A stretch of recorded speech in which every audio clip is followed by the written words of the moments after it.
over the Sixers. They're back at it tonight against the Raptors. Catch the 7 o'clock tip right here on the Sports Hub.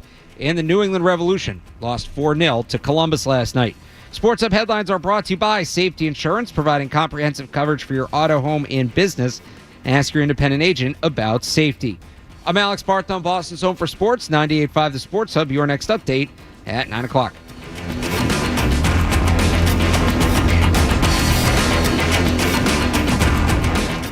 Let's talk turkey, shall we? Blah, blah, blah, blah, blah. Oh, in the sports industry, that's what you say. Got your talking head right here, buddy. 98.5 The Sports Hub. This is Sunday Kickoff with Alex Barth and Cerrone Battle. We hit, we win. We put pressure, we win. We penetrate, we win. Getting you ready for a long day of football coverage. The Pats, league news, betting lines, and game odds. This is the show that has it all covered. Sunday Kickoff, brought to you by Surfside Iced Tea and Vodka and Hooters. Now, here are Alex Barth and Cerrone Battle. Good morning and happy May Day. Drake May's first NFL start just hours away, and we've got a lot to get to here on the Sports Hub Sunday Kickoff, October 13th, 2024. Alex Barth, Cerrone Battle, Kyle Fabrizio behind the glass. Cerrone, here we go. It feels a little like opening day. No disrespect, and I can't stress this enough, honestly. No disrespect to Jacoby Brissett. He's been great through all of this. I think he handled it as well as you could expect him to tonight, but it feels like week one. It feels like opening day. A new era begins today in Foxborough. How are you feeling heading into this game? Just as a Patriots fan, how are you feeling heading into this game? Oh, I'm feeling pretty good, man. I mean, it's not even so much of the outcome of the game. It's just it's like opening a present, seeing something new. It's something different. And I think this is kind of what people have been waiting for since the draft, or since last season, knowing that you were going to be a top 5 draft pick team and probably taking a quarterback. And it's, like you said, it's the start of a new era. It's the start of something different. And now we just watch for a long time to see what this player becomes and what this team becomes. And, now, like I've been saying for a while, now you have a face to put on the season tickets. Now you have, a jersey to sell. You have something to get behind. And now, here comes the football part. But I think everybody should be pretty excited, and you should see a full house today. You mentioned the face. You go look at the Patriots Twitter right now. They're like game preview tweet. Mayday, and it's Drake May. Big picture of him front and center. They're right on it. So now we get this end to this story of, well, when's he going to play? And we did this all spring. We did this all summer. Week 3, week 5, week 6, week 9. As I kind of looked back on that this week, because a lot of people are now saying, well, was this always the plan? Was week 6 originally the plan?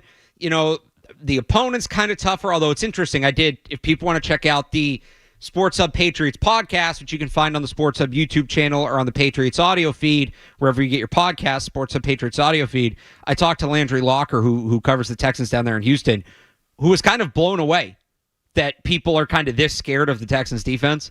But people are kind of knocking this as a tough spot. Was this always the plan? Did they rush it because of things that were happening?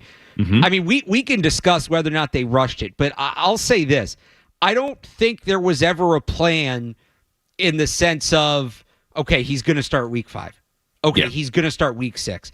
I think it was more checking football boxes, something we've heard a lot the last really 2 weeks leading up to this. And after the announcement, well, he's been much better against the blitz in practice. His command of the huddle's been excellent. These are things that we saw him struggle with in the summer.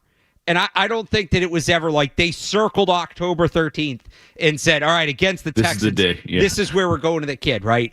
I think it was, okay, once he does this in practice, once he does this in practice, once he does this in the meeting room. So for people wondering like why this is the spot, look, could they have waited another week or two? Certainly.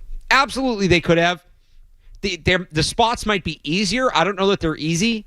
I always hated the idea of him starting in London. Like, I never liked that. Short week, extra travel, all of that. The Jets still have a pretty good defense. I know they just fired their coach. They still have a pretty good defense. And now you're into November. So, like, that to me is where I think he checked all the boxes, and Well, if he's ready, he's ready. Why not start him this week regardless of who the opponent is? I think that's kind of the approach. Are you surprised, Cerrone, we're seeing the move come now? No, not really. I mean, I think you kind of mentioned it. I mean, during the summer, if you had betting odds, I think most of them landed between, now and Halloween. I think everybody was, you had half the fans wanted the start. You had a bunch that wanted them to start in the middle of the season, and then some not at all, but everybody, I think, on average, had them around this time, sometime in October. I think people now are seeing the name, scared of the name of the Texans. Like, oh, why the Texans defense? It's like, well, a lot of these teams, like you said, the Jets still play good defense. Going to London is hard for veteran quarterbacks to perform well, right? Because of the time scheduling, the travel, all that stuff. It just throws people off. That's a bad, and it's a spot where I don't think Robert Kraft didn't want to look bad in debuting a guy on that stage. Well, after their quarterback situation last year in Europe. Nah, you don't want to do that again. Right. So now if you get a game out of his system, and then he's still got to play that game next week, but I think getting it out of his system now, hopefully he's a better quarterback next week than he is this week. But I mean, time will tell. But sure. I think everybody kind of had it landing here. Now, the Texans, I mean, I know we'll get into it later, break the game down. Yeah. I think we fear the name Texans, but I think the biggest fear of the Texans is on the other side of the ball. I think it's the quarterback. It's C.J. Stroud. He's the young superstar in this league who can put up a ton of yards. I think he leads the league in yards and all that stuff now. I mean, I know he's down as top guy, but that to me is the biggest fear. But look, man, if he performs well against this team, then the sky should be the limit against everybody else. But I mean, I didn't think there was a perfect landing spot, if that makes sense. I didn't think there was a perfect game or a perfect situation. If it was a bad team, we'd say he comes out and throws for 250, 2 touchdowns. Well, yeah, it's not a real test. That's a bad team. But if he goes against a team like this, everybody's scared of it. But I don't think there was a perfect landing spot. But I think they just looked around, looked at the locker room. They're humans, and said, hey, he finally gives us the best chance to win. I agree with Mayo on that situation. Teammates, I think, are behind him. And I think the coaching staff and everybody else said, okay, what better time than now? So let's go ahead and get him out there and get him ready. And it's up to them to make sure that he's ready to go today as much as they can anyway, to get him ready to go for this Texas team. Yeah, there is no perfect spot. This isn't college football. You have some FCS team rolling in exactly. a couple weeks. Yeah. Right. You mentioned the expectations. And I apologize to people who listen to my podcast this week. You've maybe already heard me give this spiel, but it's a big one. My expectation for today, and what Drake May does today is not indicative of the quarterback he will be in the NFL. Say it again, Alex. It's not. What you're looking for today is not necessarily the overall performance. It's more the flashes. And I wrote a lot about this, multiple pieces on 985thesportshub.com this week. Who does he have chemistry with in terms of the receivers? How's his command of the huddle? What kind of changes does Alex Van Pelt make? Like, to me, the switch is as much about everybody else as it is about Drake May. Because Drake May is going to go out there. He's going to do what he's going to do, right? But if it all works out for him, this kid's the future. So can you work with him or no? Right? Pop Douglas. As they build this thing up around Drake May, is Pop Douglas going to be a part of that? Are they on the same page? Is Jalen Polk going to be a part of that? Are they on the same page? This applies to nobody more than Alex Van Pelt. Yeah. Because if you're Alex Van Pelt, you got to be able, and we'll get more into this in a little bit, you got to be able to design an offense for the kid because they're not moving on from him. Right? Yeah. If you don't work together. But so again, you're looking for those flashes and things. And just as a reminder, the three rookie quarterbacks that have already started this year, Caleb Williams, Jane Daniels, Bo Nix. None of them threw for more than 200 yards in their debut. They threw for combined no touchdowns and 4 interceptions. And obviously those guys are playing pretty well now. I'm going to give you some more numbers around here. You tell me how you'd feel if Drake May did this today. 14 of 30, 148 yards, 2 touchdowns, and a pick. Yeah. Yeah, I'd feel pretty good about that. That was Drew Bledsoe's debut. Yeah. 29 to 39, 281 yards and a touchdown. I take it. We're going to be doing backflips down Route 1. That was Mac Jones' debut. 13 to 23, 168 yards, no touchdowns, no picks.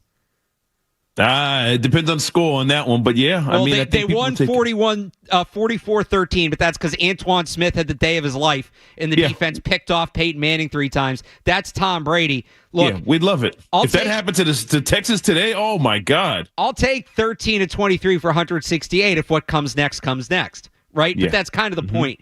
You're not. The expectations are low because the rookie quarterbacks have not done well in their first 2 starts this year. None of the rookies. Yeah, it took them 3 games to get it going. And that's been the case. Every once in a while, you have a rookie that, plays super well. And that happens. And I'm not saying that can't, but it's more about, are there flashes? What routes is he hitting well? What players is he working well with? Maybe there's none of it. And then you can be concerned. If he continues to struggle for 3, 4, 5 weeks, you'll be concerned. But my expectations for him today are low. My expectations are low. I think he's going to complete about 50% of his passes, be right around 200 yards. I do think he throws or runs for a touchdown. I'm pretty sure he's going to turn the ball over too, because this is an aggressive defense that likes to swarm to the football. So that's kind of where I'm at for him today. I don't have these sky-high expectations for him. No, same here. I'm not expecting him to come out 300 yards and 3 touchdowns in his first game. And I think people have to don't look at the box score, because the box score could be misleading. Right. They could be getting smoked today, and he's throwing it 40 times. And it's like, oh, yeah, 350 yards. Like, yeah, but he was down 20 most of the game.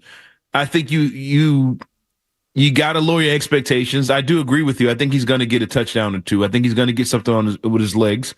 And he is going to show flashes, I think, more so with his athleticism, rolling out, running. Oh, he throws it 30 yards down the sideline. You're like, oh, snap.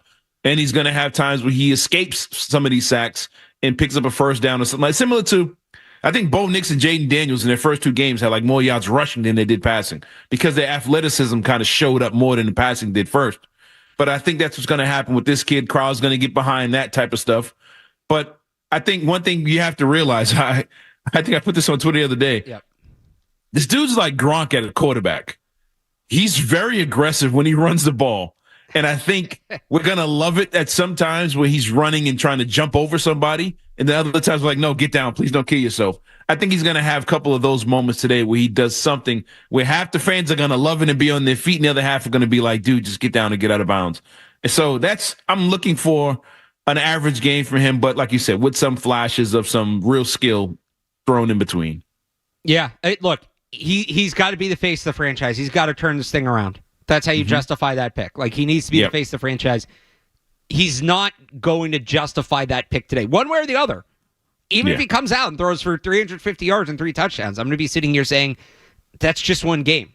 Yeah, do it next week. Justify the pick, right? Yeah, right. Now keep it up. So the pick will not be Drake May, and people try to do it. Drake May's entire career and reputation will not be decided today one way or the other. It's more about what flashes, what pops, things like that, the individual moments. And once we get 4 or 5 weeks into this thing, then we can take a look at the bigger picture, the body of work, and say, all right, how's the kid really doing? But like I said before, this is as much about everybody else on the offensive side of the ball as it is about Drake May. Yeah. So who are the stakes the highest for outside of Drake May today? Let's get into that next. We're off and rolling. Plus your calls, 617-779-0985 here on the Sports Hub Sunday Kickoff. More Sunday Kickoff coming up on the Sports Hub. Hey, it's Owen. It's football season. What better way to enjoy?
coach, right?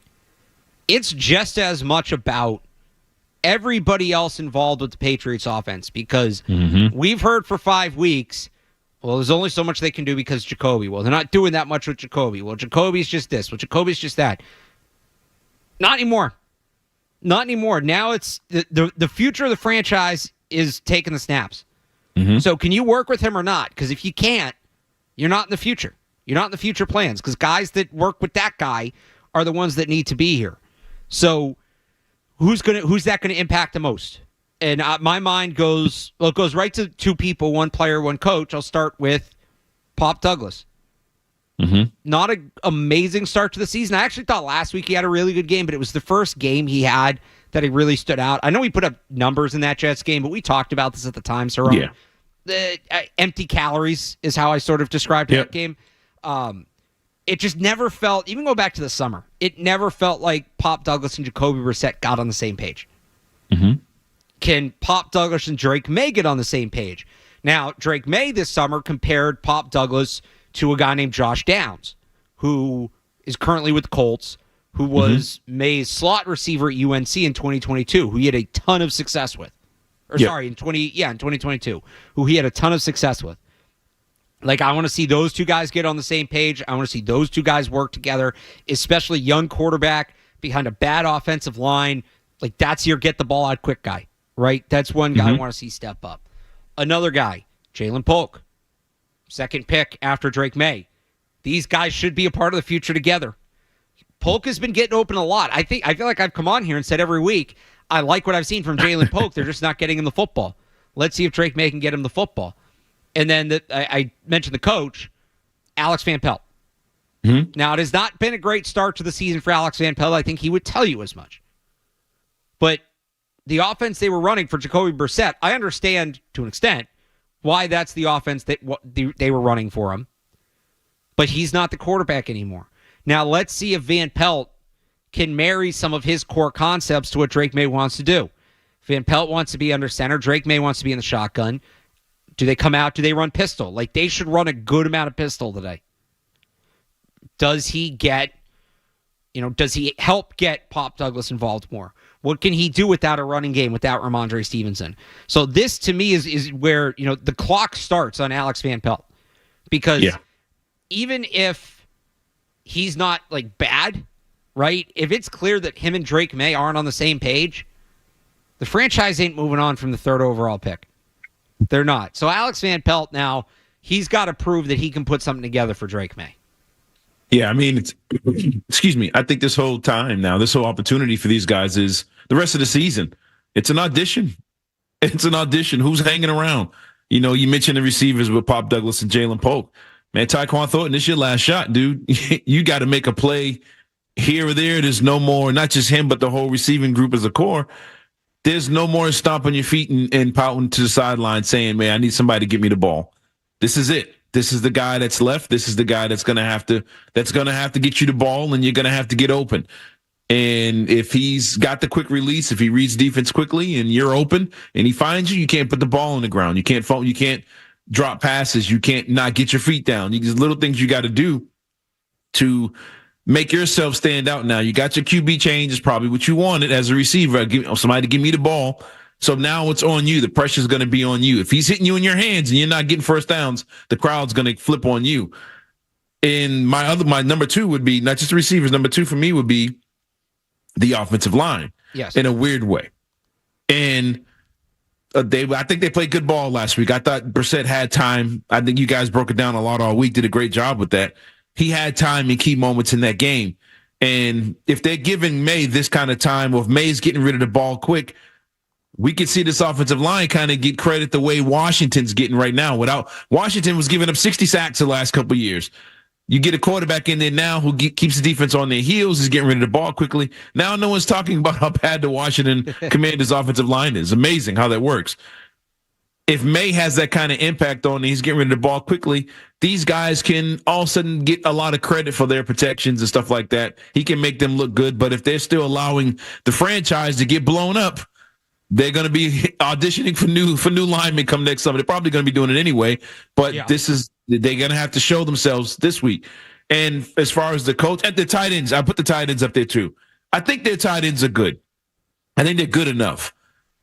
I think there was some plays where I think they were missed in a few of these games this season so far. And I'm wondering if Drake May can make those plays. Can he find those guys? Can he hit them in stride? Remember Hooper was open. I think it was early in the Jets game. We could have had that game closer than what it was early on. Can May find those plays? Can those guys get open and make them look good? But at the end of the day, it's going to come down to Van Pelt, he's taking a beating this week. But my opinion, I might be on an island here. I think he called it good enough for them to be 3-2 this year. I think he called it just good enough for them to win. You had a late fourth quarter lead against Seattle. Brissett takes the sack. You get a field goal block. You lose that game. He calls the right play for Polk to get open in the back of the end zone. Polk didn't do what he had to do to get his feet down. Brissett might have been high on the throw. Either way, the play call was the right call to get those guys in position to score. So I think he's been good enough to have them above 500. Now, he's got to be good enough to make this kid look like a legit quarterback. He's got to have May in the mix with where Bo Nix and Caleb Williams and Jaden Daniels are right now. And I think Spencer Rattler, I think, is playing today too. So you got to have him in the middle of that and not have him looking like the worst quarterback out of these draft picks, or he's good as gone and be looking for another opportunity next year too. So look, a lot of it now, it's beyond Drake May. It's on these other guys. I won't say they got what they wanted, but I think some of them did. Now it's up for you to show it. Okay, now you got your quarterback, you got your arm, you got your young guy who's going to buy you time. Now you have to show up and step up and make a name for yourselves and help make this kid look good so the whole franchise comes out looking better in the long run. Again, it's not just about Drake May today. To me, it's about who else steps up, who else makes plays. Rookie quarter, yes, you want Drake May to elevate the offense, but he can't throw it and catch it himself, right? He can't block for himself, right? So let's see who steps up today. Gerard Mayo talked about there being a renewed energy in the building this week. Let's see it. Let's see who comes out with a little more pop, a little more pep in their step. For more on what to expect tomorrow, we'll be joined by Chris Price of the Boston Globe. He joins us next, plus your calls, 617-779-0985. Here as we move on Sports Hub Sunday Kickoff. Stay tuned for more Sunday Kickoff on the Sports Hub. Hey, it's O, and are you looking for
He begins the approach with a run up and a swing hard leg. Every football game starts with a kickoff. This is Sunday Kickoff with Alex Barth and Cerrone Battle on your home for Patriots football. 98.5 The Sports Hub.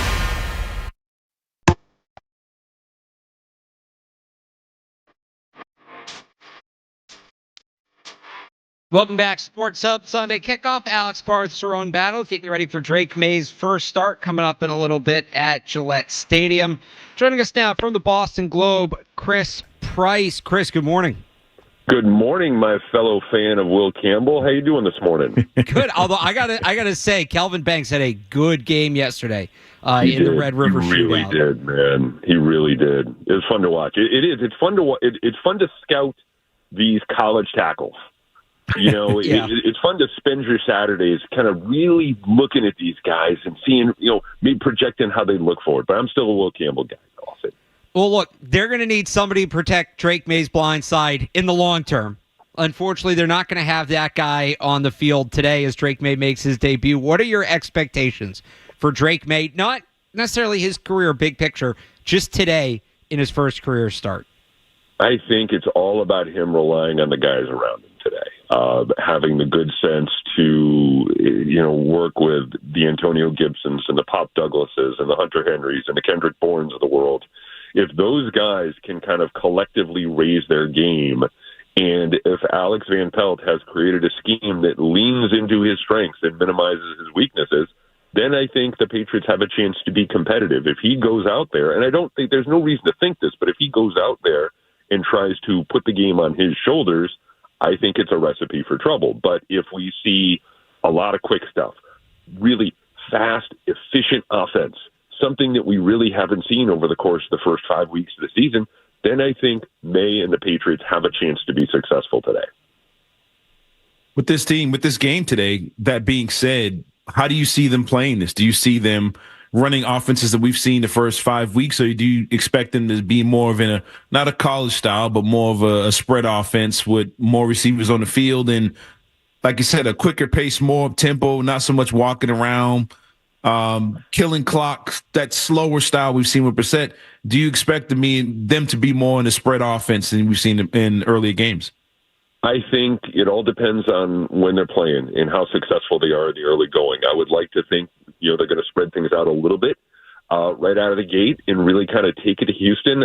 Look, I would love to see just get the ball to your playmaker. I know this is football cliche 101 here, but get the ball to your playmakers, have them operate in space. Look for Pop Douglas. Look for Antonio Gibson. Maybe JaMychal Hasty gets a couple of snaps here, working as a change-up option. And then if you are able to be competitive in the first half, if that's working, if you're feeling like the offense is clicking, then you start to slow things down a little bit. Then you kind of downshift into a bit of a 4-minute offense, and you try and control the clock and control the tempo, because I think the best way to beat this Houston offense is to keep them off the field. And I wouldn't be surprised if they're able to maintain a lead or at least be competitive through the first 2 quarters, that the second half is more about that Cincinnati kind of game plan where you're pounding the ball up in there and you're trying to get 4, 5, 6 yards a carry with a guy like Gibson, with a guy like Hasty, maybe even with a guy like Terrell Jennings, to be able to move the chains, to be able to kill the clock, and to be able to keep C.J. Stroud on the sidelines. Again, we're talking to Christopher Price from the Boston Globe. You mentioned get the ball to your playmakers. Who do you think on the offense is impacted most? Who has the most opportunity for growth because of this quarterback change?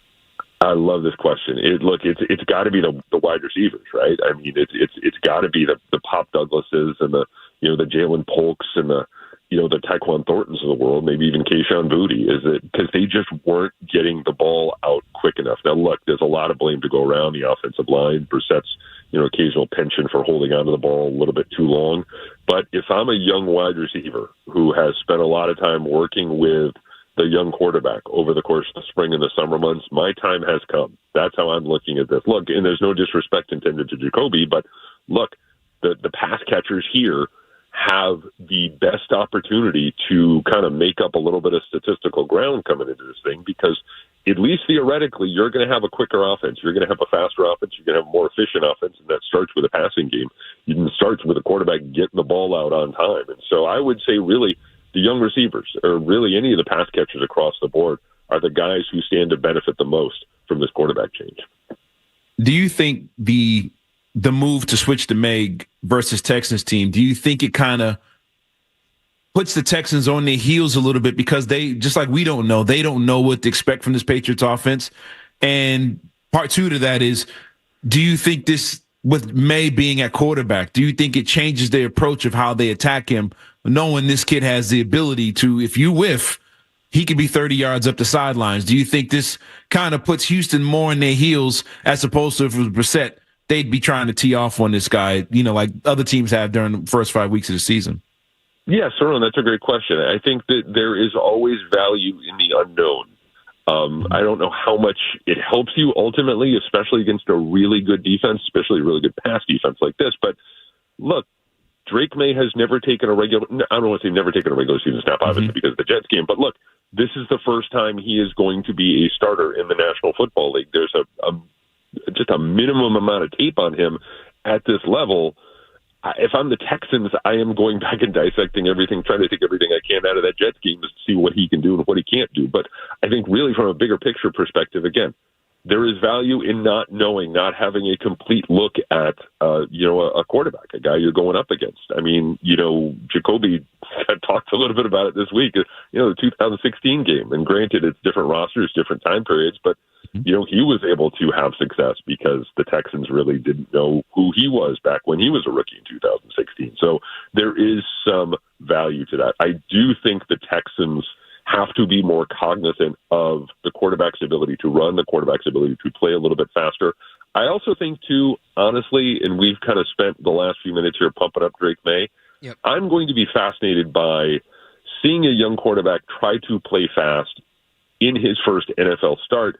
I think that might manifest itself with another turnover or so, because as we all know, Jacoby Brissett was very slow, very deliberate with the football. This is a guy who is not going to throw a whole lot of picks. I think Drake just plays faster, and he's a younger guy, and he might be a little bit more jacked up. And so I think we may see a pick in his over-exuberance today, let's just put it that way. And I think Houston might be interested in trying to bait him into a bad throw here. They're thinking that he could make it, when in truth, again, going up against this pass defense, they're going to shut it down quickly. On the other side of the ball, because there's been so much talked about, obviously, with Drake May, but you've got a Houston offense banged up, but still with talent. C.J. Stroud at quarterback, Stephon Diggs, a wide receiver who has killed the Patriots in the past. Where do the Texans threaten the Patriots the most on that side of the ball? I think it's, depending on how Joe Mixon is. I think he's the big X factor for this thing. I think if Mixon comes out and is clearly healthy and is able to run the ball and is able to have success on the ground, then I think he's the guy. Then I think he's the guy that you have to, really, you have to figure out how to slow him down based on what he was able to do in the opener against the Bears. I think the other thing, like you said, man, Diggs has just killed the Patriots historically. And I don't know if this is a Christian Gonzalez game or what, but Devon Godchaux and Christian Gonzalez are the two guys that come to mind in this thing. That they have to play extraordinarily well. Now, look, it's not all on their shoulders. It's team defense. It's all 11. But those two guys, when the Patriots have been at their best this year, when they've been at their most competitive, those two guys have had a big role in it on the defensive side of the ball. So, look, I think Diggs and I think Mixon are the two, and we can argue, a handful of the other guys, Dalton Schultz. Stroud is obviously, a really, really, really extremely talented young quarterback. But I think when you're looking at the skill position guys, for me, that's where it starts today. Do you think the Patriots can get to Stroud? You think they can get to him? You think the Patriots pass rush could show up this week against this Texans team? It's all about contain. It is. And look, I'm not telling any of you guys don't know here with this, because they've struggled in the past. It was a little bit better last week, and look, you take it with a grain of salt because it was against the backup and Steve Huntley as opposed to a starter in Tua. But if they can figure out a way to contain him, I was talking to Drew Wilkins this week and said, look, that's a huge point of emphasis for this team this week, is being able to keep C.J. Stroud in the pocket. If they can do that, that's a step in the right direction. I mean, Stroud can still kill you while he's in the pocket, but for that front seven to be able to close things in around him and make it uncomfortable and make it difficult for him to kind of escape. And once things break down, like we saw with Brock Purdy and Aaron Rodgers and, their ability to throw on the run, that is a step in the right direction for this defense. I think they have the guys to do it, but it's a matter of executing. He is Christopher Price. You can check him out at the Boston Globe at @CPriceGlobe on Twitter. Chris, thanks so much for joining us this morning. My pleasure, guys. Take care. We'll talk soon. Talk soon. See you down at the stadium in a little bit. More Patriots talk coming up. More Drake May talk coming up. Plus your calls, 617-779-0985 here on the Sports Hub Sunday Kickoff. More Sunday Kickoff is on the way on the Sports Hub.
To the right.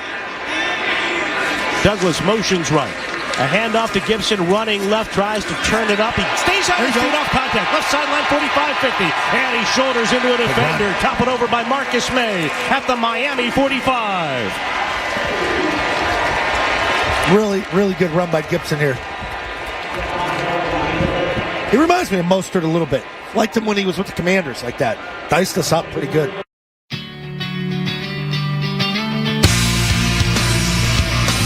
Should be a big one for Antonio Gibson today with no Rhamondre Stevenson. Any young quarterback is going to be helped by the run game. The Patriots' run game will be limited today. So what does that mean for Drake May? Let's go to Jared in Medford with a thought on today's game. Jared, good morning. Good morning. How are we doing, guys? I love the show. Thank you. I just want a quick shout out to my new fiance, Caitlin. But on to Drake May. It's May Day, guys. Cerrone, my question's really for you. Do you think that Drake May can, turn the tempo up on this offense today and, going forward for the Patriots a little bit less slower than, a little bit faster than Jacoby Brissett has been able to? Thanks, guys. Love the show. I'll hang up and listen. Thanks, More man. excited about Drake May or his new fiance? That's a good question.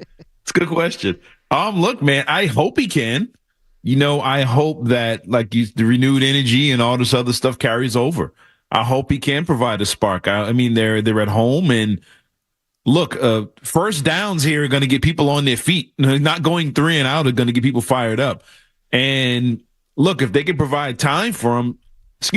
Provide time for him and the receivers. Just a little bit more. I think he has the arm talent to make some ooh and ah plays. But with Price and with Barth, you guys were just saying, look, man, that there's more opportunity for him to turn the ball over. He might be prone to that. But between all that, I think he can have these plays that make them look like an efficient offense from time to time. And I think he has some big plays in him. But again, they have to get open. They have to make these catches. They have to help him look good and make him look great. Caleb Williams and Jaden Daniels and Bo Nix, it's not just them. They got guys around them that are making plays that are helping them out. Daniels throws that 50-yard pass down the sidelines on that big, was it Monday night or Sunday night game, whatever it was. The receiver still had to catch it. He made the play, stayed in bounds. So it's a two-man thing here. So look, they can help each other make the offense look faster and look quicker. So hopefully it does look that way today, and they can, hang with this Texas team or even possibly beat this team. So I'm looking forward to that, but time will tell. How much do you think Rhamondre Stevenson's absence is felt today? To me, going into the week, all right, they announced Drake May. And so I figured, Rhamondre Stevenson left that game last week for a couple plays, came back in, made it sound after the game like it was just a stinger. That was a shin injury. You got a helmet to the shin, and now he's out with a foot injury. So related, unrelated, tough to tell. But, I kind of figured before he wasn't out there at practice on Wednesday when they announced this on Tuesday, all right, Rhamondre Stevenson didn't fumble, had a good game, bounced back. There's going to be a ton of him in this game. Nothing helps a young quarterback more than a strong run game. Now no Rhamondre Stevenson. Antonio Gibson's never been a volume back. Not saying he can't be for one game, but is there now more on Hasty? Is there more on Terrell Jennings, who, had a good summer, but this is a big spot? I think they could end up missing Rhamondre Stevenson a lot today. I think so. I think that's key. I think he's a playmaker, man. He's a guy that it looks like there's nothing there. Next thing you know, he's 25 yards downfield. I think you need as much talent as you can on the field. Not saying Gibson hasn't been good. He's been better than I thought he was ever going to be. Look, I think missing him is going to be huge for them today. Think about it. Let's say this team does get a lead. They're up 2017 in the fourth quarter with the ball with 7 minutes left.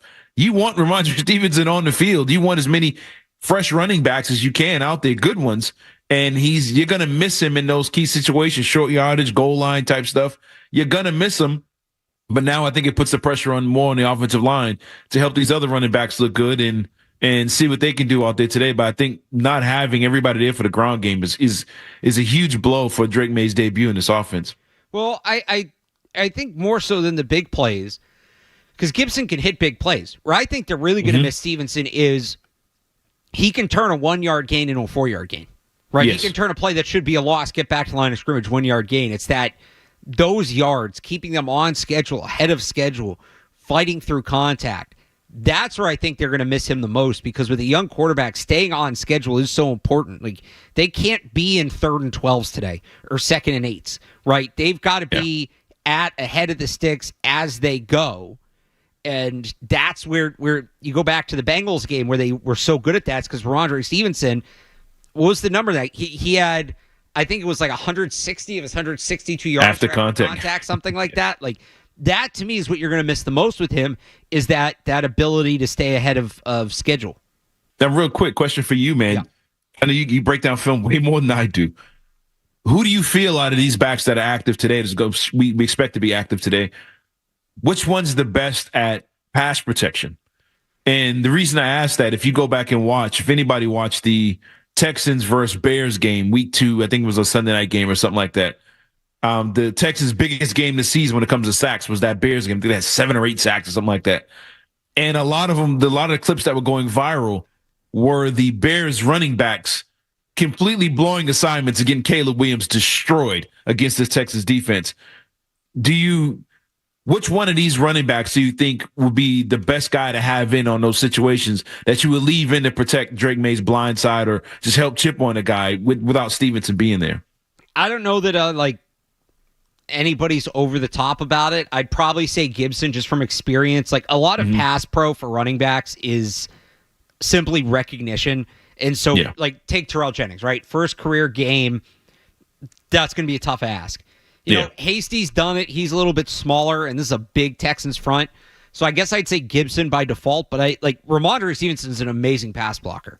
And that's another spot where they'll really miss him, because there is a drop-off there, certainly, from him to Antonio Gibson. But it's a good question. It's a good question and something to watch for.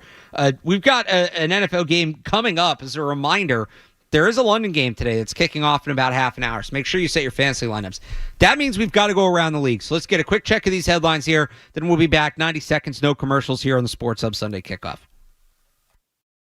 WBZ-FM and HD Boston. Patriots! From the opening kickoff to the final play. Touchdown! Your home of the Pats. 98.5. The Sports Hub. Beasley Media Group Station. Sports Hub headlines. It is May Day in New England. The Patriots host the Houston Texans at Gillette Stadium this afternoon. Rookie quarterback Drake May will make his first career start. Throwback uniforms as well to 1 o'clock kickoff in Foxborough. Pre-game coverage begins at 10 right here on 98.5 The Sports Hub in the Patriots radio network. Prior to the game, the Patriots added linebacker Sione Takitaki to the active roster. They're also elevating running back Terrell Jennings and long snapper Tucker Addington from the practice squad.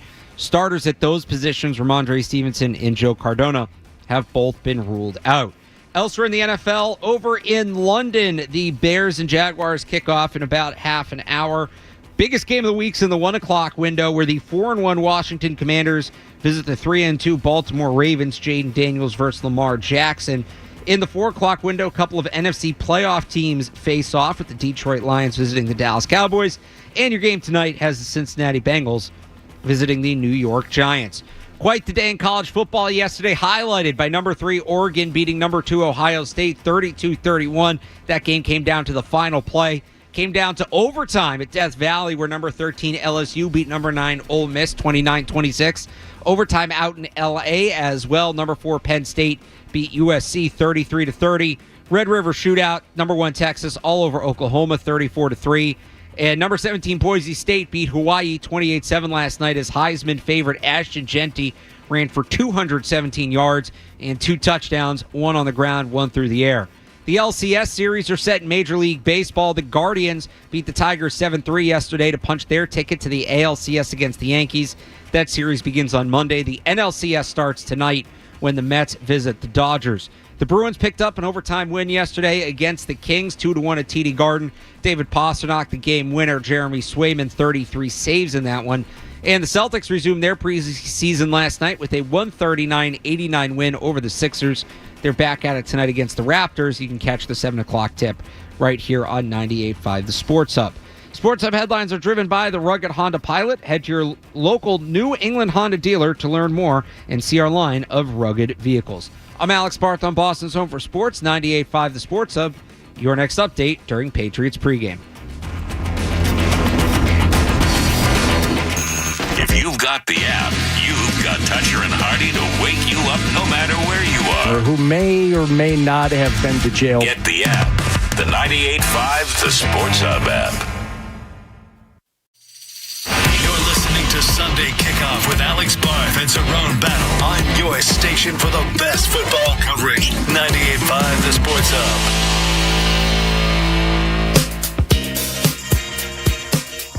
Pick a target.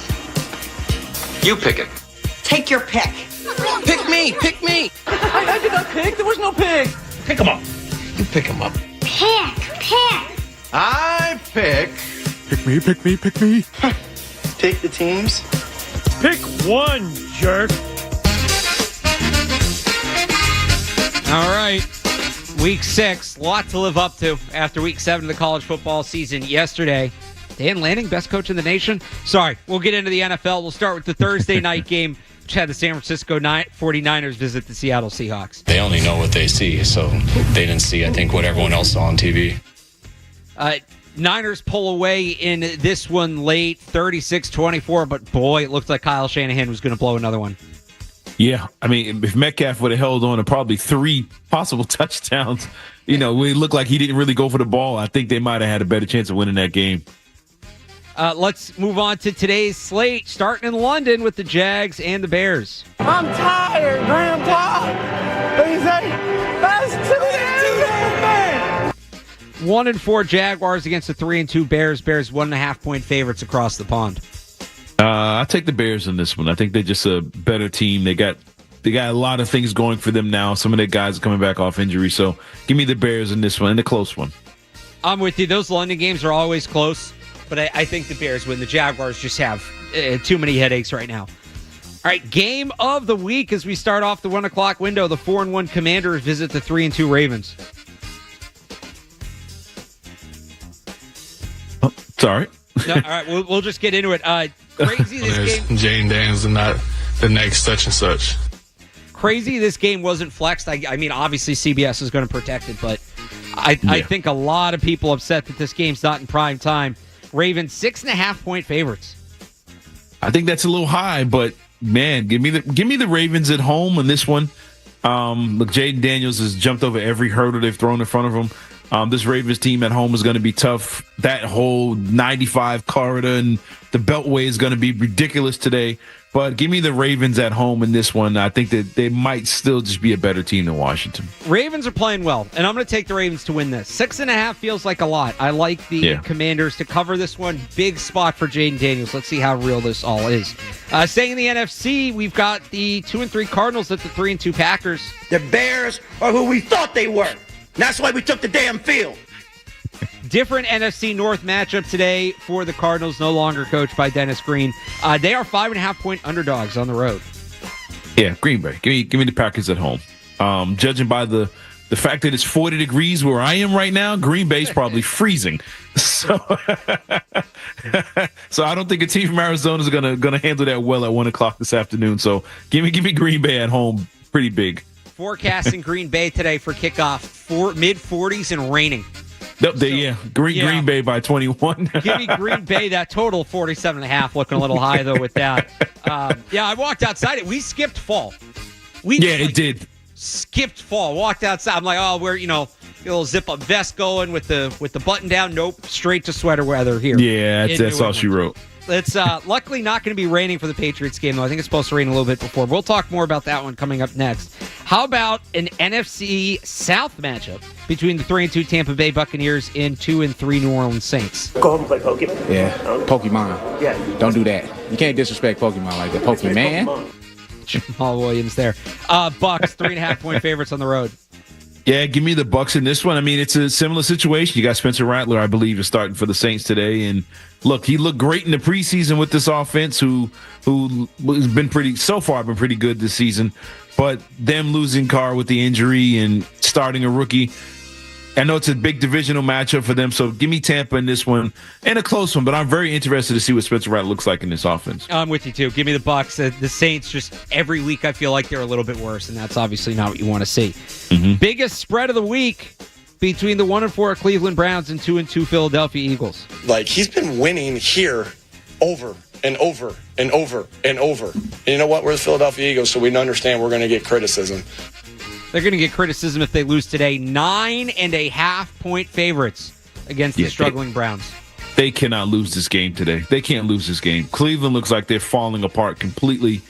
The Deshaun Watson situation would look like he kind of gave up on his team, but whatever that was all about, the Eagles better win this game, and I'm going to pick them to win it at home. And, yeah, they should win this game. Should win it. I don't know about 9, but I think they should win this game. They're going to win it at home, but the Browns are going to cover because the Eagles have their own problems as well, and I think they're going to make their fans sweat this one out. But I think they pull off the win ultimately in the end. All right, AFC South. 2-3 Colts at 1-3 Titans. Yeah, I was upset. It was dumb. It was the same exact thing he did last week, and he cost us points in the red zone. Who was that, Ryan? Or Kyle, sorry? That was Brian Callahan calling out Will Levis. I did that because Will Levis returns today. Oh, that's right, yeah, and he has made some boneheaded plays.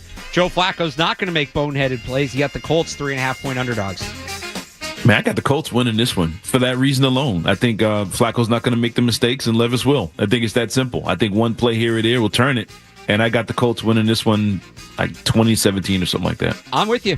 Give me the Colts. I don't think that Titans team's very good. I think they're going to be in the mix for the first overall pick. Lowest total of the week in the AFC West between the Los Angeles Chargers and Denver Broncos. Like Moses, leaning on my staff.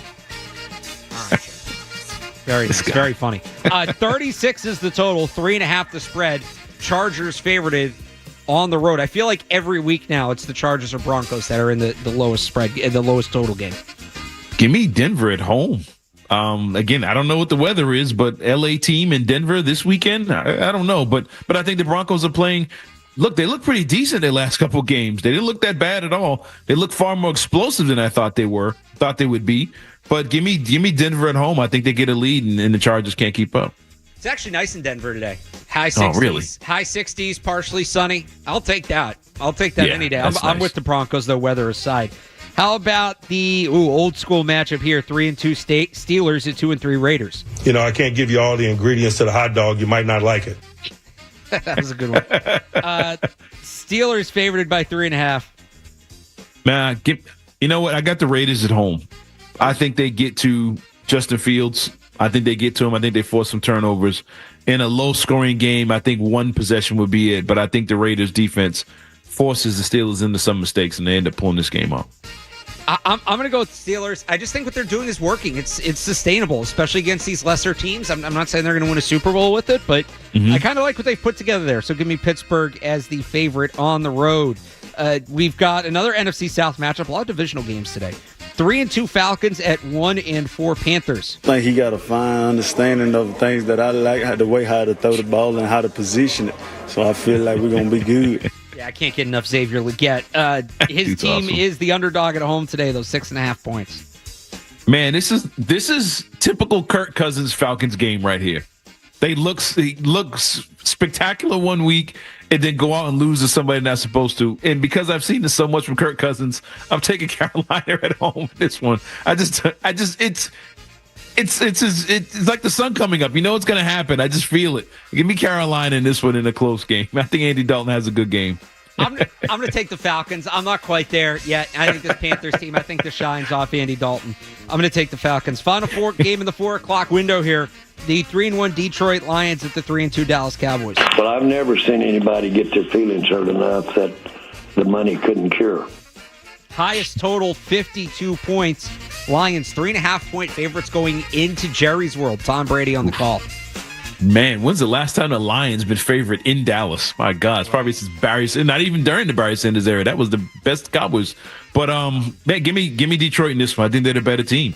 Dallas's injuries on the defensive side, I think is gonna be it for them. And I see Detroit putting up a lot of points on that Dallas defense this week. I don't know. Something tells me this is a bounce back spot for Dallas. I can't tell you why. Gut call. Dallas to at least cover, if not win, at home. They need this one. You fall to 3-3. Also, they keep losing in front of Tom Brady. You just can't do that. New Dallas Cowboys color commentator, Tom Brady. You just can't let that happen. Tonight, here's the primetime game you're getting instead of Jaden Daniels, Lamar Jackson. It's the 1-4 Cincinnati Bengals at the 2-3 New York Giants. All right, I like that answer. Bengals 3.5-point favorites. Bengals got to win. They have to win. I think they're going to play this like a playoff game. I think they had to play the rest of the season like it's a playoff game. Bengals have to come out there and beat up on this Giants team that's kind of banged up right now. Give me the Bengals in this one, in a tight one, but I think the Bengals win this game. I think you start talking about jobs if the Bengals lose this game. Yeah. So I think they win it. I think they win it because of what's on the line. Speaking of jobs, the first game of the post-Robert Saleh era in New York is tomorrow night. The 3-2 Bills need a bounce back against the 2-3 Jets. Tough game. What are you going to do tonight? Probably have 3 or 4 fingers, Bills 2.5-point favorites.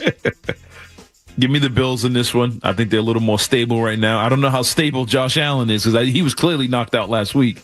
But give me the Bills in this one. I think they're the better team right now. And the Jets, they have so many unknowns. They're going to have a little spark early on and feel a little rejuvenated and different early on. But I think over time, I think the Bills are going to win this game. Josh Allen has a big night.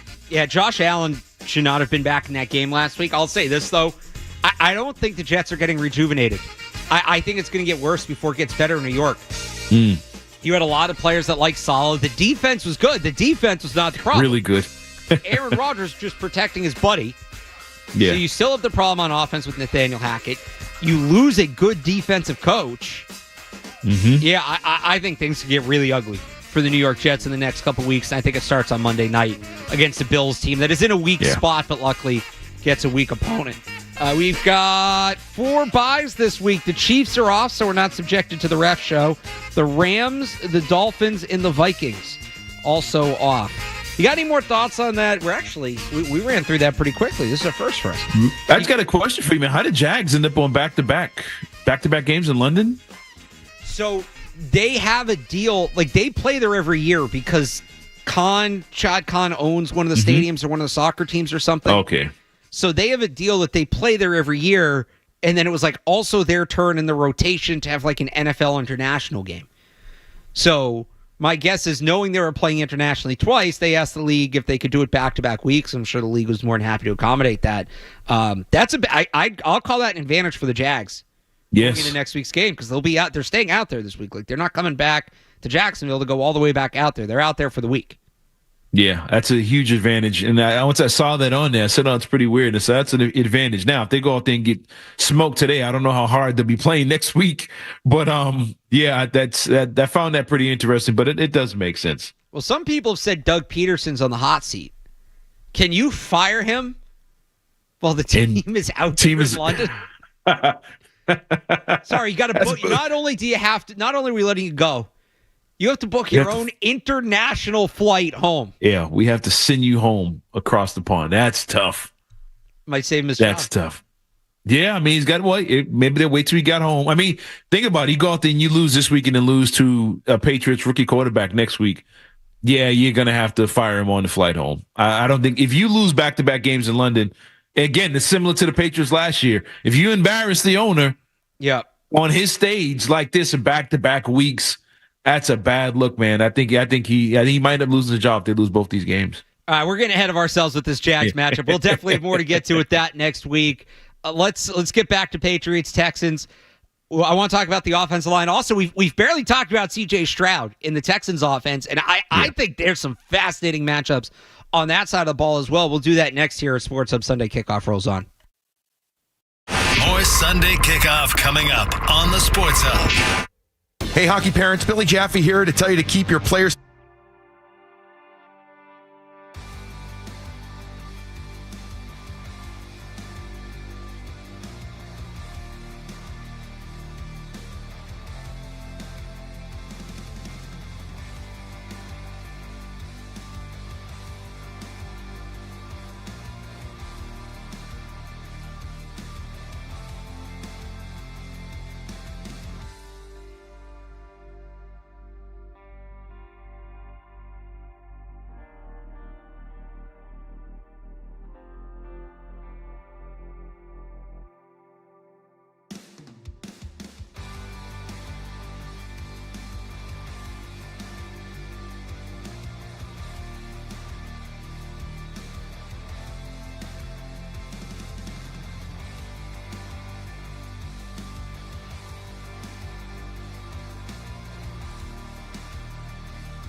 Valerian's playing at a high level.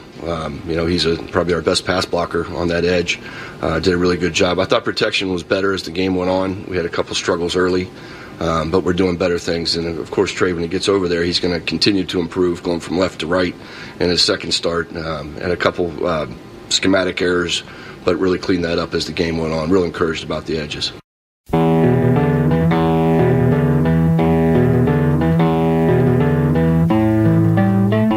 Back here on Sports Hub Sunday Kickoff, Alex Barth, Cerrone battle, taking up the Patriots pregame at 10 o'clock with Jim Murray and Chris Gasper. Bob and Zoe of the call at 1. And it's Joe Murray and Leroy Irvin on postgame, and that's right in the Celtics pregame. So full day here, busy day here on 98.5 The Sports Hub. It's going to be a busy day for this Patriots offensive line. Now, here's the good news. The Patriots are starting, at least we think, the same offensive line back-to-back weeks for the first time this season. What a concept. They have players playing their correct positions. They have a real left tackle in Darian Lowe. He's back. He's fully healthy now. He was removed from the injury report this week. Mike Onwenu's back at guard. He looked better. Now, they are facing the defense that has created the most pressure of any in the NFL. And it's really the edge rushers, Danielle Hunter and Will Anderson. They don't create a ton of pressure up the middle, generally. Nick Leverett, the center, struggled last week. He's still hurt.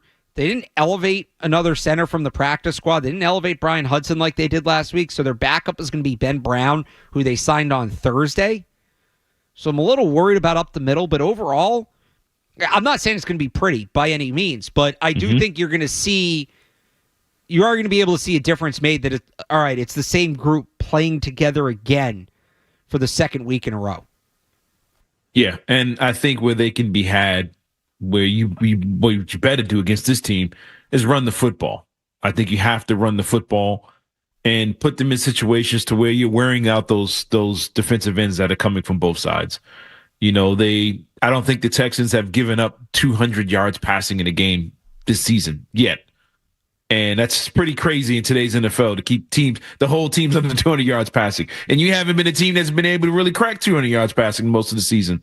So I think it could be a tough spot in the passing game, but I think you can run on this team. I think they're 17th, 18th in points allowed, like 20s, low 20s in run defense, but they're dominant. It's a dominant pass defense. They destroyed the last rookie quarterback they faced, and they basically knocked Josh Allen out of that game last week. And even when he came back, I think he only completed, I think he was like 9 for 30 passing or something like that. Buffalo still had a chance of winning that game, crazy enough, but they got to Josh Allen, they got to Caleb Williams in a major way. You have to be able to run the ball, and you have to have some kind of balance to keep these defensive ends from teeing off on that offensive line. And I think we talked about it earlier, missing Stevenson could be a huge blow to this offense and kind of make you one-dimensional late in this game, which is something I think you don't want to be against this pass defense. And I think that's where you mentioned, what they did against Caleb Williams, what they did against Josh Allen. A lot of people said, well, just put Drake May in, like his athleticism will make a difference.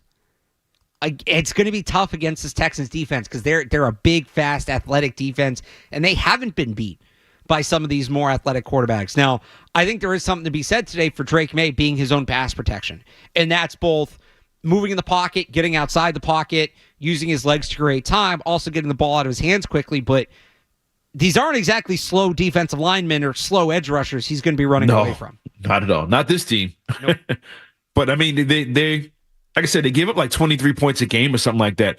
You can score on them. They're going to get after the quarterback, but you have to figure out ways to be balanced, get your screen game going like crazy, find your tight ends, dump it off. Nothing's there, dump it off, get rid of the ball quickly, and you can get to this team, but you can't get in a situation to where, like you mentioned earlier, you can't be 3rd and 12, 3rd and 9 over and over and over again, and that's where they get you. That's where they get after you. I think they're overall with sacks, I think they're somewhere around the same area as the Patriots. I want to say 16, 17, somewhere in that area. But they got 7, I think, in one game against Williams. And they keep teams from getting big passing yards. There's just no big explosive plays against this team. Last week, I think Josh Allen got that one play to Coleman for the touchdown up the sideline. But you can score on them. You just can't do it being one-dimensional. I can't say that enough. You have to be balanced. And like you mentioned earlier, what kind of game would you like to see from Drake May statistically? Yeah. Give me the 160 yards, but they win a game because they're running the ball. The running back's got 3 touchdowns or something like that, or he has one with his legs. I'll take that against this team because I think that's where you can get them. But trying to have a shootout against this team is a recipe for disaster, not only for the Patriots, but basically for every team in the NFL right about now. Just to go back to something you said, though, about the Texans' sack number. And, yeah, I think it's 16. I know they're somewhere in that area in the league, despite having the highest pressure rate.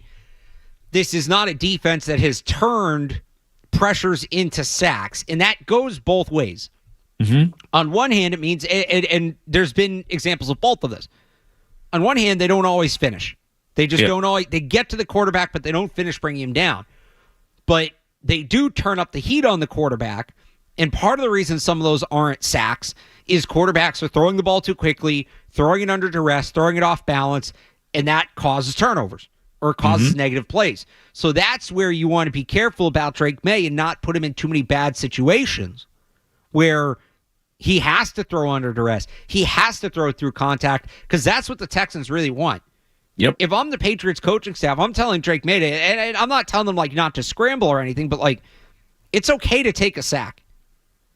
It's okay to take a sack because he had a habit of doing this in college rather than just blindly throw the ball up where you think there's a receiver. In the ACC, that pass falls incomplete. That pass he's thrown it left-handed a few times. He did throw a left-handed touchdown against Pitt. He threw one for a touchdown, but he had some bad ones. But he'll try it. He'll try and force it. So that's the thing. I'm kind of telling him if I'm the coaching staff today, like if you're not looking where the ball's going, don't throw it. Like, not totally to not do some of that stuff because that's why you drafted him and that's what makes him special. But yeah, you don't want him going over the top with it where it becomes like Mac Jonesian. Yeah, and I think one thing you have to look at, like you said, they're not getting to him. Their pressure rate is so high, but they're middle of the pack in sacks. But a part of that, I think, is like you mentioned, by design. They want you to get rid of it. Say if it's 3rd and 12, right? You can get rid of it quick and drop it for 5 yards, but they're so good at tackling, it's a short gain, and that's why they haven't given up over 200. I think they've gone over 180 in a game this season. They want you to throw it short. They come up, they make those tackles. And you just have to be patient and march on this team, and you can get in the end zone. But if you try and go big play against this team, you're in for a long afternoon against this defense. It was led by a defensive-minded head coach, same as Mayo and DeMeco Ryan. So it's a tough spot. You have to get a lead, run the ball, and pray for a low-scoring game, and I think that protects your quarterback and your offense. Houston, they allowed 199 pass yards in the opener. There you go. So they haven't allowed more than 200. 199 in the opener. Since then, nobody's thrown for more than 156. Jesus. And that was the Vikings in Houston's lone loss. Was it 99 of those came on one play? That was the game Justin Jefferson had. I think so. Was it a 99-yarder for Jefferson? It was 90-something. I'm not they haven't given up more than 150? They 156 since the opener. That's tough. Did Justin Jefferson have that catch in a different game? No, I think it was the Niners. I think that was the Niners game.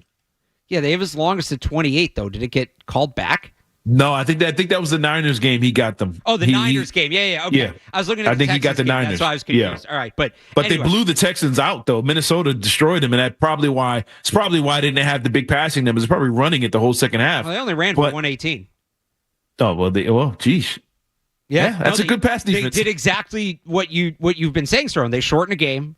They ran the ball. I mean, there weren't a ton of plays running that game. And that's how. That's not just how you beat this team. That's how you pull off an upset. You shorten a game. You control the clock. You make the other team play perfect. You eliminate the margin for error. And that's what the Patriots are going to have to do today if they want to win this game. But yeah, to your point about, they kind of want you to throw it away. This is where I think you see a little bit of the fingerprints of Nick Caserio in the old Belichick philosophy of, well, an incompletion is just as good as a sack. Because the offense didn't gain any yards, especially on third down. Like 3rd and 8, incompletion. All right, well, they're punting it anyway. It's not saying you don't want the sack, but it's not worth overextending for it and blowing contain and having a big play come back the other way, which post Belichick, we've seen happen to the Patriots quite a few times this year. So they're going to turn up the heat on Drake May. I'd expect them to blitz quite a bit because that's just the book on the Patriots right now. And we'll see. The talking point this week was May's been better against the blitz in practice. We will see. All right, we've got 90 minutes, and we really haven't talked about the other side of the ball, where there's some really fascinating matchups. So let's do that next. I got to talk about Stephon Diggs because I think him and one other player, it's not C.J. Stroud, Diggs, and there's one other player who will be the X factor in this game for the Texans. Let's get to that next here on the Sports Hub Sunday Kickoff. Stay tuned for more Sunday Kickoff on the Sports Hub. Hi, this is Jeff Kaplan from Innuendo.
That's some veteran savvy shit right there. So you open up right here, and I remember talking to Tom Brady earlier in my career and asking him which corners gave him the most problems, and he said corners that kind of leave the quarterback guessing, give it indecision. So if a corner is a great press guy, you know he's going to be in press all the time, you know ways to attack that. If he's a great off corner, you know ways to attack that. So whenever a corner kind of shows, hey, maybe I'm off, maybe I'm pressed, maybe I'm cover 2. So he's showing it, he's kind of mixing it up, and then at the snap, he turns into kind of a two-man corner, but he's outside leverage. So that safety is going to go over the top. So he knows he has help, and he breaks outside in and undercuts this ball and picks it off. Great ball skills, great understanding of the route, and great trust in his ability. I mean, one of my favorite, not only young corners in the league, just one of my favorite overall corners, period.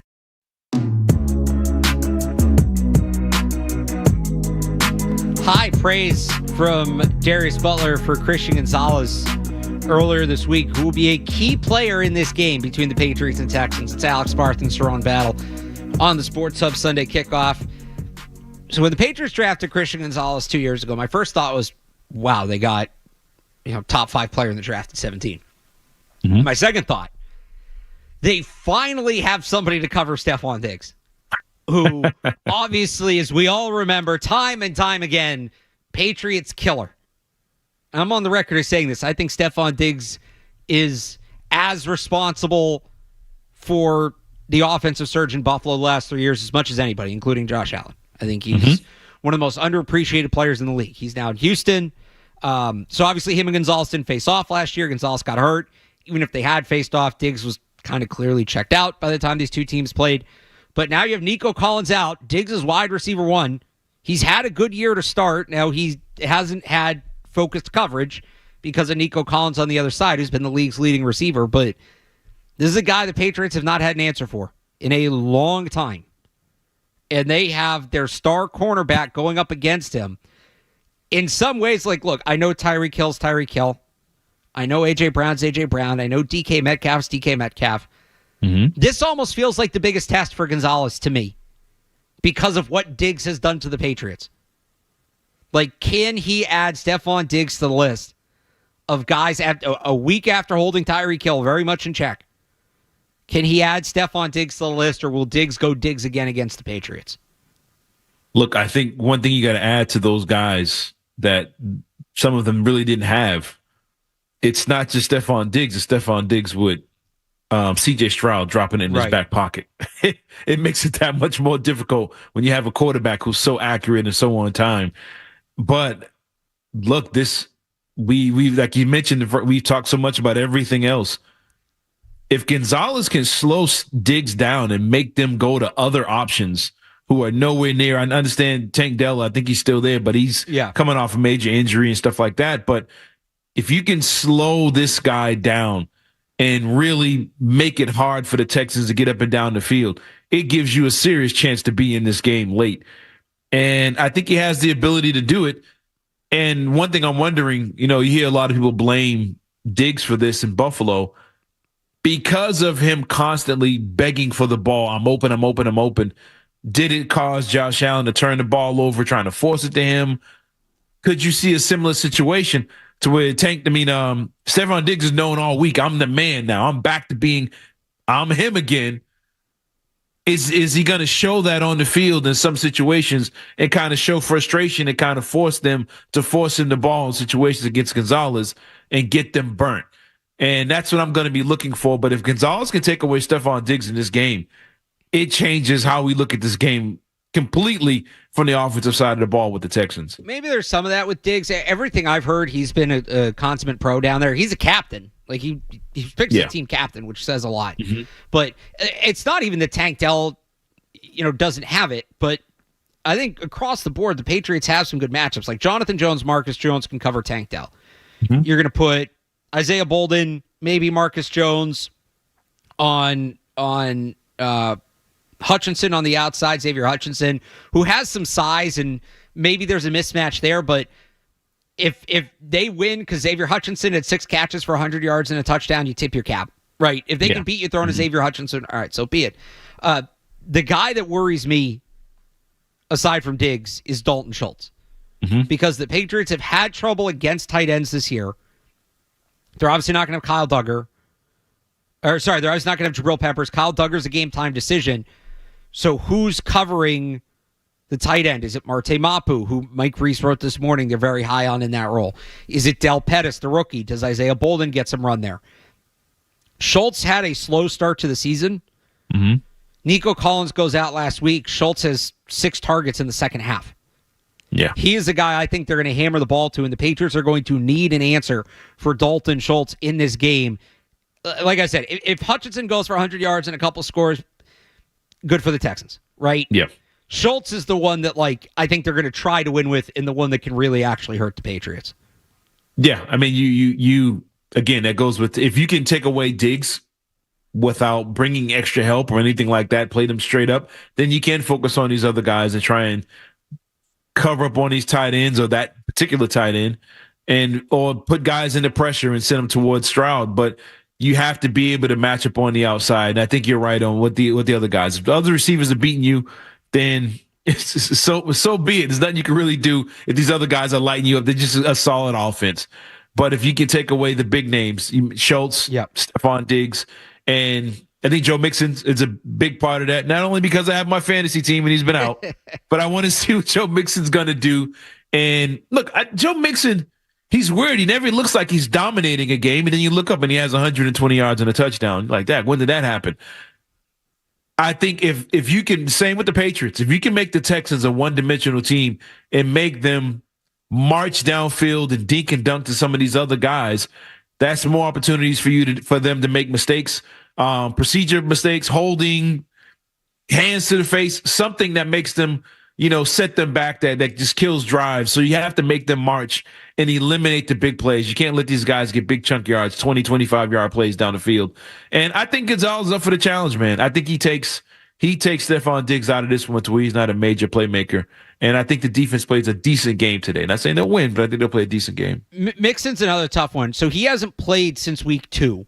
Mm-hmm. Returned to practice for the first time this week. I think he's a true game-time decision.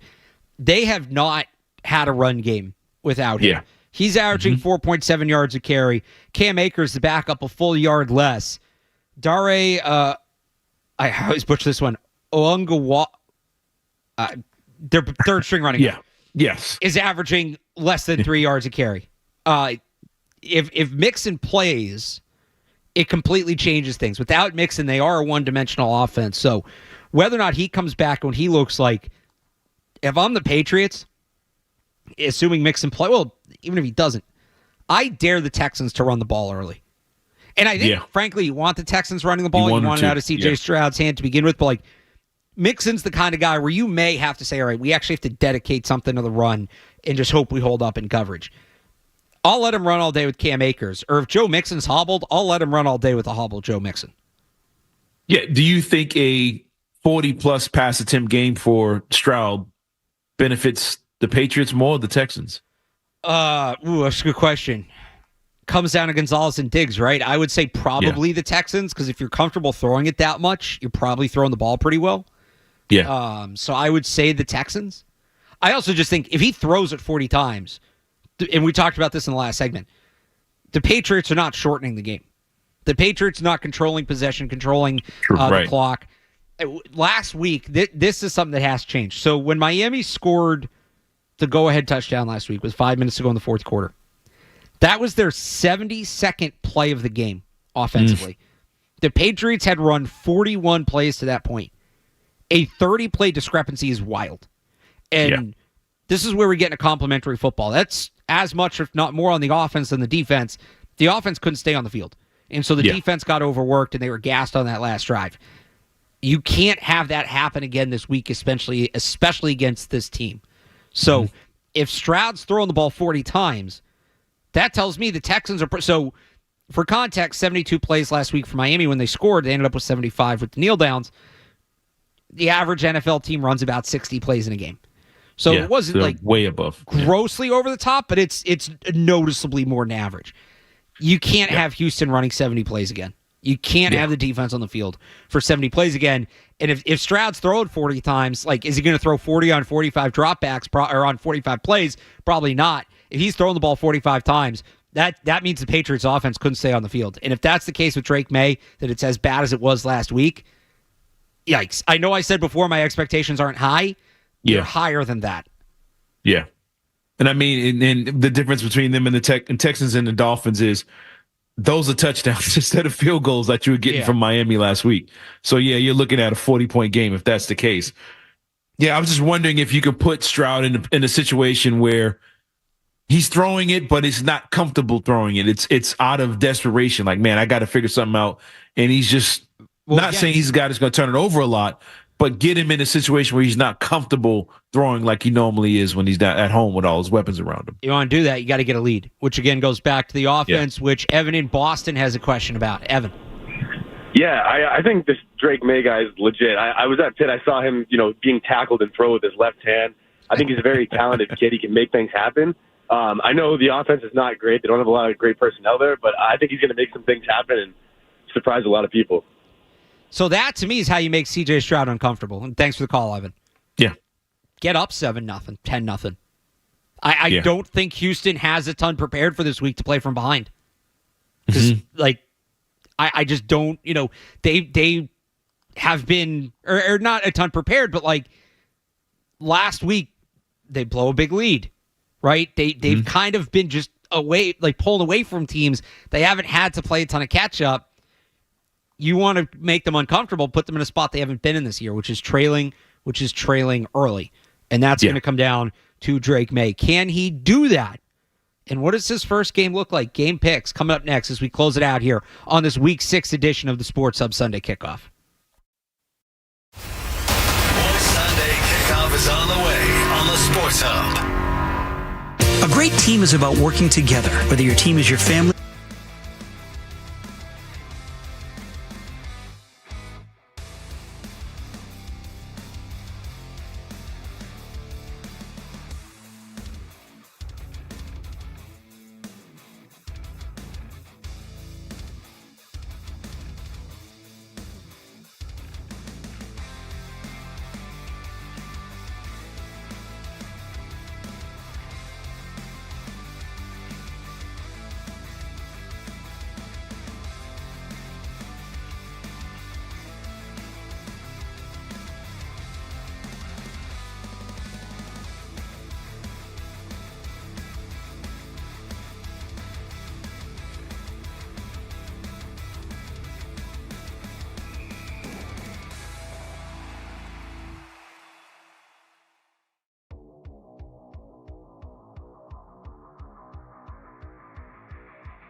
He did it!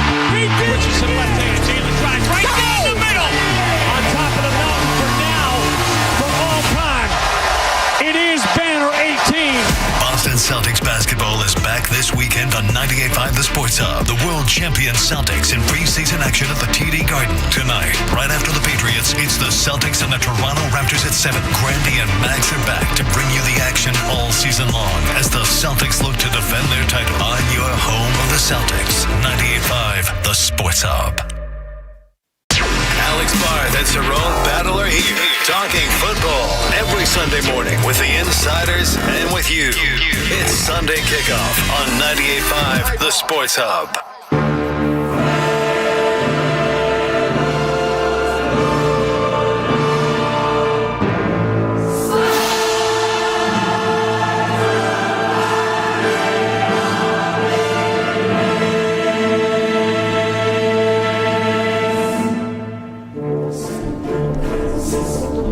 We are just over 3 hours away from Drake May running out of that tunnel as the Patriots starting quarterback for the first time. I didn't ask you this, Cerrone. So he's going to make his debut in the throwbacks. He's not the first one to do that. Bailey Zappi made his first start in the throwbacks a couple years ago. I love those uniforms. Where do you stand on it being the debut jersey? Because I like it. I've had people tweeting me, good vibes, bad vibes. You're in on it? I'm in on it, man. I love those uniforms. So those that red. I mean, just the images of like Stanley Morgan or whatever. And those things are cool, man. I love those uniforms. They look a lot better when you're winning in them. Yeah. Tom Brady in the snow throwing bombs at Randy Moss against the Titans. They're cool uniforms. I love it. And I'm looking today. It looks like, man, it's going to be pouring raining, so you're not going to get the sun shining on them and look all cool. But I mean, look, I love those uniforms. I think it'd be pretty cool to see him get a debut in it. And look, man, if he looks too good, he looks good, man. I might have to buy that throwback Drake May jersey. So I might have to get me one of those. But I'm all for it, man. I do think we're supposed to dodge the rain. So it's supposed to rain a little bit at like 11 to noon, and then it's supposed to start raining again around 4:30. So maybe if there's overtime, a little rain kicks in. But it does look like it. So it might be wet, but not raining for Drake May's debut. Temperatures in the mid-50s. What do you got today? What happens in this game? Man, I think the CJ Stroud makes a play or two more. I think it's that simple. It's a quarterback league, and usually the quarterbacks decide these things. Drake May can have a phenomenal game and a great game for his debut. Well, his debut as a starter at home, but I think CJ Stroud can still outplay him and make the right play at the right time. And that might not even be a touchdown. It can be a huge 3rd and 12, 3rd and 13. You got him backed up. He gets 14 yards. I can just see him doing stuff like that, the way Pat Mahomes has burnt teams so many times. And I think he's going to make the 1 or 2 plays to make the difference in this game. And I think that's the difference in the score. I think they can win this thing by between 7 and 10 points because of CJ Stroud. Yeah, I think the Patriots show a spark early with the quarterback change, maybe even a little early lead. But I think at the end of the day, the Texans are more talented. They pull away in the second half. They win by 10, 13 points, something like that. Yeah. What are you expecting from Drake May? So I'm just seeing this now. This is according to 32 beat writers on Twitter. Great account that kind of, if you follow them, they follow all the beat writers around the league. Put it all together. If you follow them, you kind of see all the news that's going on around the league and collect some gambling stuff too. Over under passing yards for rookie QB first starts. Drake May 164.5. For the record, Spencer Rattler 179.5. But May 164.5. That feels about right. I feel like he's maybe a little. I'd go over if I had to. I think he's going to be 170, 180. Touchdown pick. Maybe runs one in. I do think he's going to be a factor with his legs today. I think you're going to see that quite a bit. I think you're going to see him run around quite a bit. And again, I think just when it comes to him, I think there's going to be flash plays we're going to talk a lot about. I just don't know how consistent he's going to be, and I am expecting at least one turnover. Yeah, I'm expecting the turnover as well, and the big rushing yards. I think he gets over that because of, like we were saying with the score. I think if they're down 13 points or whatever late in the fourth quarter, I see the Texans kind of backing off, not playing prevent, but allowing them to kind of throw it, and he's going to pick up a ton of yards and late game situation that kind of puts him over that 200-yard mark. Oh, close to it. I know they don't give up 200, but I think he goes over that. And look, if he's over that and they got a lead, he's had a great game. but I think he does turn that ball over. But I think with the big play, I think he makes a big play in the pass game. I don't know if it's a Pop Douglas or catches poked on the sidelines. I think he does hit a throw or two downfield that gives him a big boost in yards. It gives him a big play that they really haven't had this season. But that being said, I think the Texans still hold off and win this game because of C.J. Stroud and that offense. So much of this game is going to be on the Patriots defense and not on Drake May. So I think that's where the focus needs to be. The Patriots have not had a 200-yard passer since that Denver Christmas game last year. They have not had over 200 passing yards in a game since that Denver Christmas game. They have not had over 200 passing yards at home since the Commanders game last year. When Mac Jones threw the late pick, it went right through Juju Smith-Schuster's hands. Yeah. So it's been a minute. If Drake May can give him a 200-yard passer, I think you feel pretty good about that. So lots to come on this front. Yeah. Lots to come. We've got Jim Murray, Chris Gasper down at Gillette to live Patriots pregame coming up momentarily. Bob and Zoe have the call at 1 o'clock. Joe Murray and Leroy Irvin will be on after the game to break it all down. I will actually be on Tuesday with Zolak and Bertrand all 4 hours, so I'll talk to you then. I'll also have coverage of the game along with Matt Dolph on 98.5 thesportshub.com. And we will not be back next week. Sorry. We will not be back next week. No 4:30 a.m. show. Pats are in London, so we are off. So we will have to wait 2 weeks. We are going to get a large sample size of Drake May Cerrone before we talk about him facing the Jets in 2 weeks. So we'll see you then. If you missed any of the show, it's on the Sports Hub YouTube page, Sports Hub Sunday Kickoff, wherever you get your podcasts. And I'm off to Gillette. Again, 985sportshub.com. Cerrone, enjoy the game. Everybody enjoy the game. Patriots pregame. Coming up next is it for Sports Hub Sunday Kickoff here on 98.5 The Sports Hub.